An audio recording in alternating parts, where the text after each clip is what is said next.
everybody thinks that retirement is going to be something different.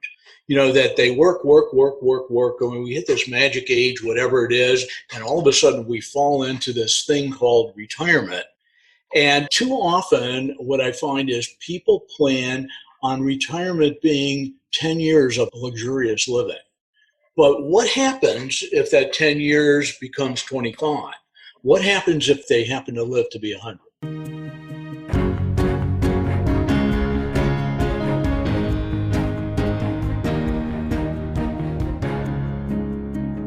Hello, everyone. Welcome to the KTS Success Factor podcast for women, where we talk about challenges senior female leaders face in being happy and successful at work.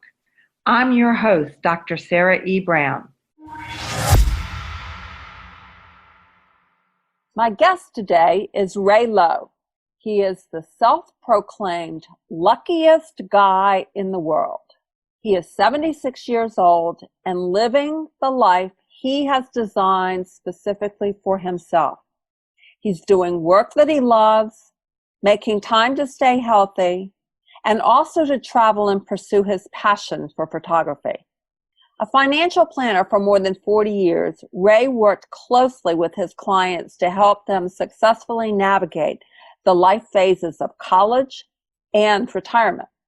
In fact, he became a nationally recognized expert in college planning. But once the college problem was resolved for a family, he moved on to helping them plan for retirement. What resulted is a trademark, the new retirement paradigm. Because what happens if you live to be 100? The rules change, and you are planning for a whole lot more than just a few golden years. Not satisfied with helping himself and his clients, Ray developed an online course that takes an individual through the process to also become one of the luckiest people in the world.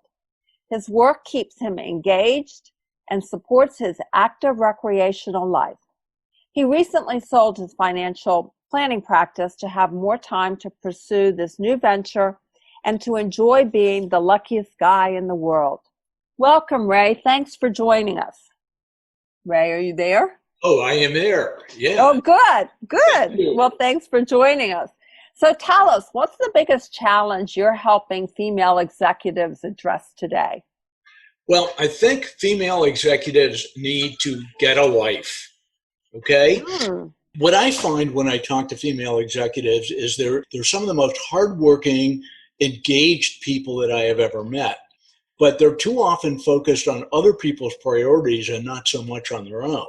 So typically, your hardworking female executive is making sure that her boss is happy, making sure that the company work gets happy. And then she goes home, and guess what? She's got a couple of kids there, and they need to be attention. And then her husband comes home, and he needs some attention. So what happens here to our poor female executive? What's the life that she's living for herself? And I think that this is probably the biggest thing that they need to do. So tell me, what are the biggest mistakes you see her making before she starts working with you?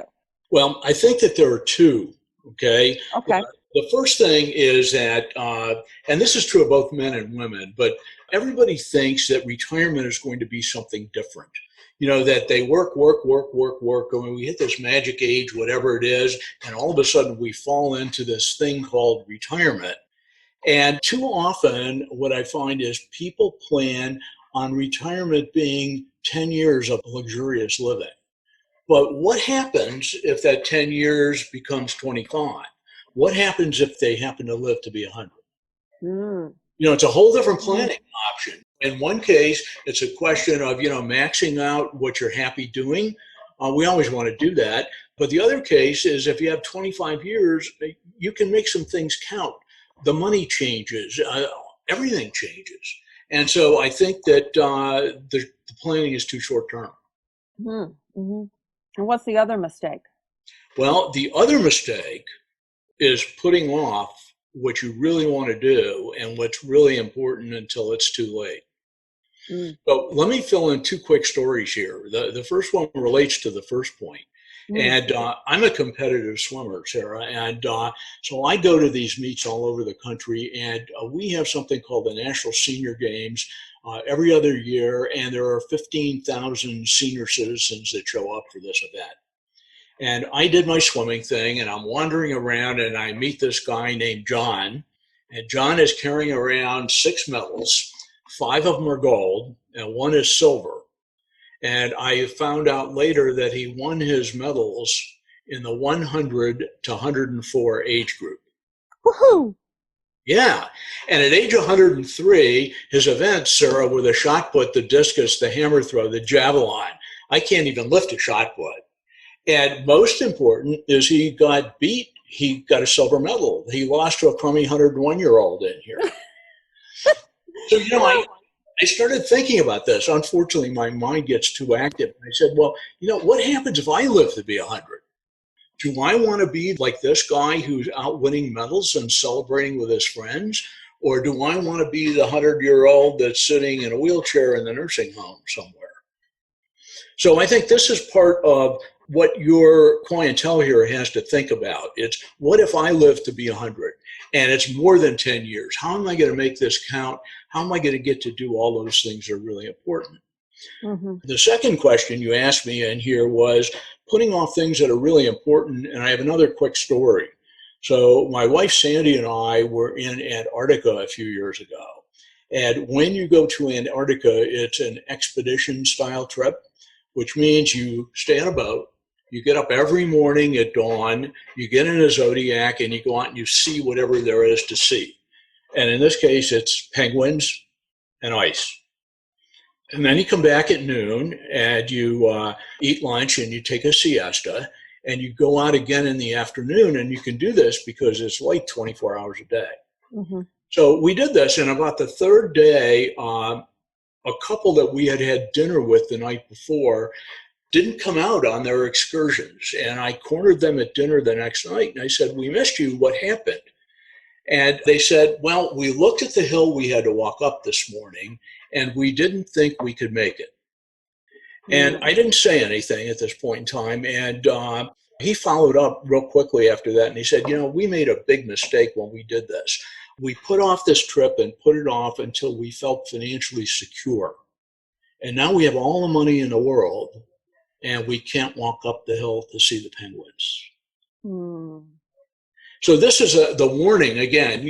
We have these female executives that you work with, and they're working for everybody else. They're beating themselves up. You got to stop and smell the roses over here, because physical fitness gets in the way later, health gets in the way, and you want to do the things that are really important to you and do them now. Yeah, and plan to be healthy even up to 100. That's absolutely one of the biggest things that you have to do, okay? Because you don't want to be in that nursing home. Living to 100 is great. I don't know that that's my priority in life, but if I do live to be 100, I want to make sure I take care of myself. Mm-hmm.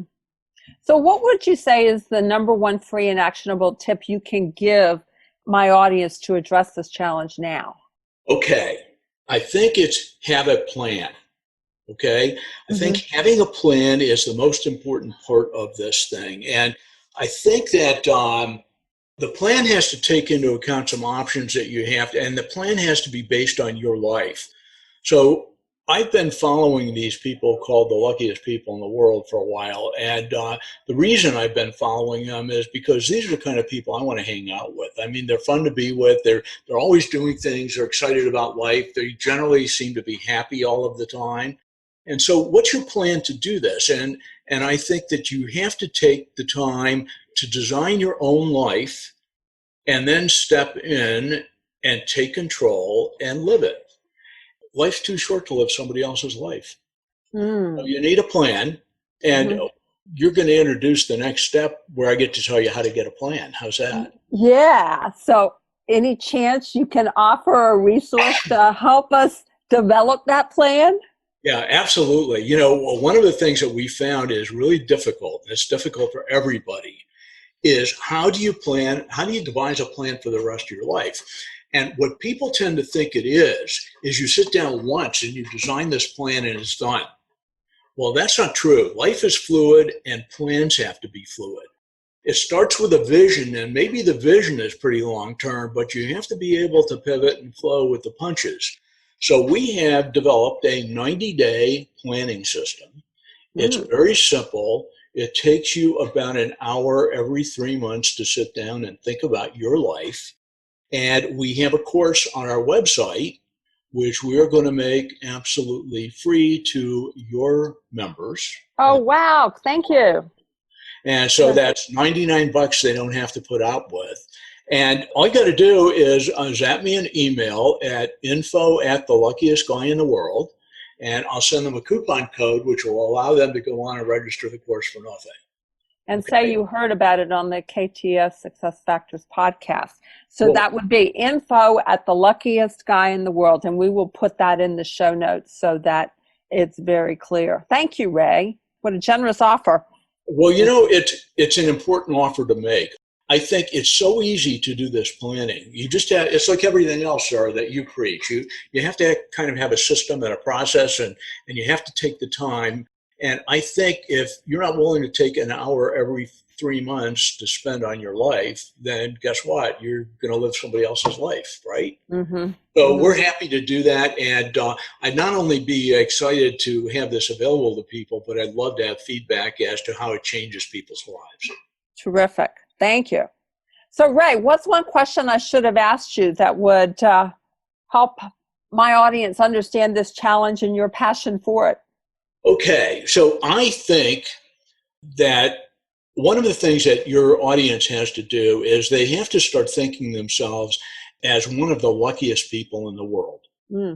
And it's not hard. What you do is, first of all, understand that you have to create your own life. One of the things that happens to us is we're bombarded with rules. Mm-hmm. And you get rules when you're at home. Your parents give you rules. And then you go to school and your teachers give you rules. And then your job gives you rules and your church gives you rules and everything else. And what rules are is they are they're the way other people want you to live your life. They're restrictive, okay? And I think what most of the luckiest people in the world do is they sift through these rules and they come up with a body of rules that are their personal rules. We all need rules, and once you have your personal rules, then you're not restricted by other people and you're free to be you. And that's when your life can explode. That's when you can think about living to be 100. You can think of all the things you want to do. That's when you avoid the penguin trap and life becomes really good. And Ray, could I get you to tell us one more story? Because you told me a couple weeks ago a story about your trip on a safari and the airplane. And I think that gives us a great image as we think about what retirement could be. Yeah, and thank you for this, because my wife Sandy and I were in Africa on a safari. I think you get the idea. We travel a lot when we can. And we're walking through the airport in Johannesburg, and we're going to meet our tour guide, and we're supposed to have a private airplane that's going to take us from camp to camp. And that's supposed to save us a lot of time in getting to see the animals that we wanted to. And as we're walking down the airport concourse, Sandy spies this aircraft over there, and I get this elbow in my side, and she said, I hope this isn't our aircraft. This looks really old. Okay. And I kind of ignored her, as husbands often do, right? And we got down to our guide, and she introduced us to our fellow travelers. And then she points to this airplane and she says, let me introduce you to your aircraft. And she says, so Sandy's cringing at this point. And she says, this wonderful aircraft flew a whole bunch of really important missions during World War II. Now, this is not making us feel any better. And she finally hits the home run. This aircraft was commissioned in 1941, the year before we were born.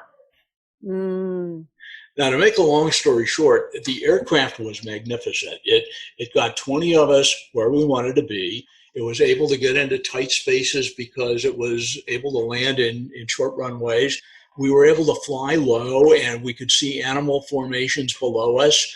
Once we got used to this, we understood that the aircraft could fly on one engine, it could land on no engine, so it was really pretty safe.